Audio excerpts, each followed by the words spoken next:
wish he could introduce me every day. So when I was 8 years old, I was making dinner with my mom in the kitchen. Might have been the last time I did that. But I told her I wanted to go to college, and specifically, I told her I wanted to go to law school. No one in our family had ever pursued higher education, and my mom encouraged me, like all good moms would do. And she told me I would make a great attorney because I like to argue.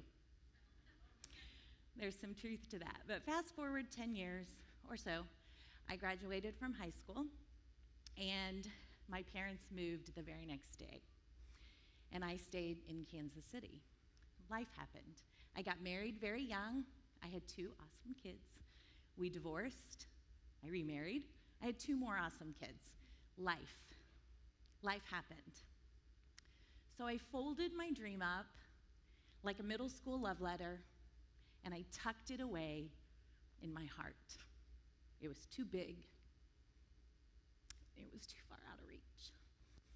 I haven't cried at all on this.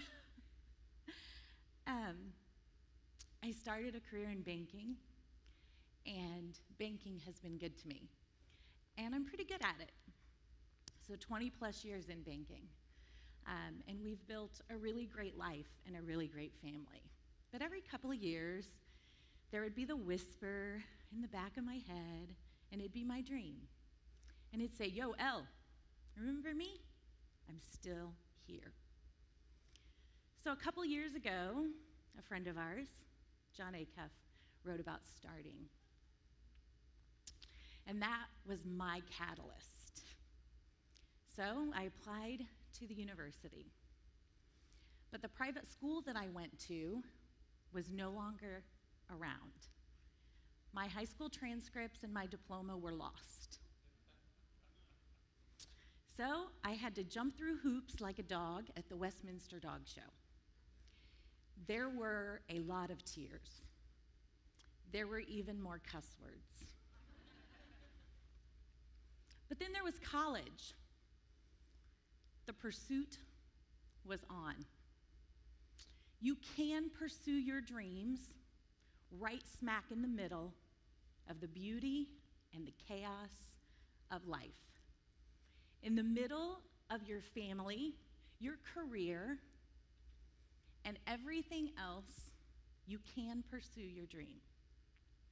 We're planning our oldest daughter's wedding. We own a lawn care business. We have a child on the spectrum, and I still work full-time. There's no hold or pause button in the pursuit. It is all or nothing. You either pursue the dream and juggle the life, or you don't. You don't get to choose one or the other.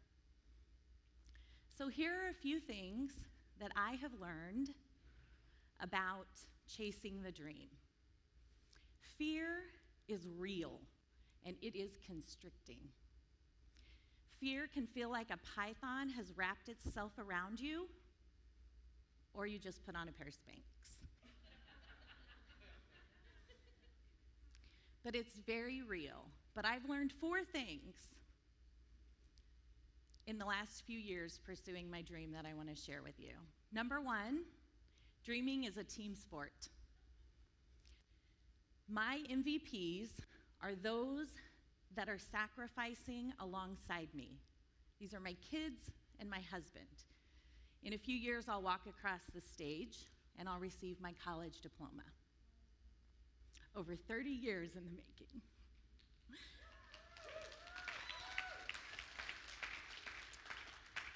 But no one will know the depth of the sacrifice like those who are sacrificing alongside me.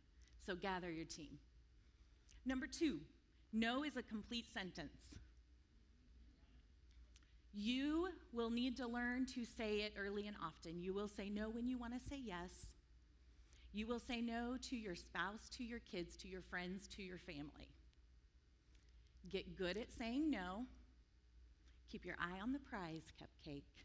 No is a complete sentence. Number 3, pivot. We have to get good at making smart choices. Not like the Ross and Rachel pivot. Kind of like that. Pivot, pivot, pivot. We have to get good at making really smart choices.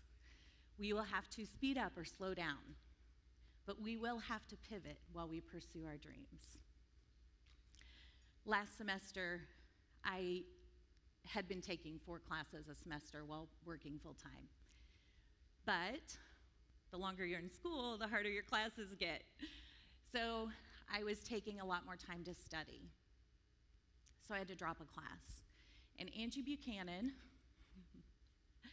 said to me, Laretha, it's okay. It's okay to not take full-time classes. It is okay to take longer than 4 years to complete your degree. So learn to pivot.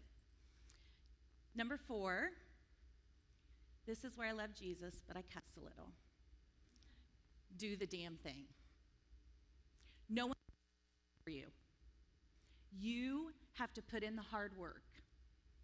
You have to want it more than anyone else. So do the damn thing. So tell me, what are you willing to sacrifice? What are you willing to give up? What are you willing to resign from to pursue the dreams that are tucked away inside of your heart? It's time to unfold the love letter and get to work. Thank you.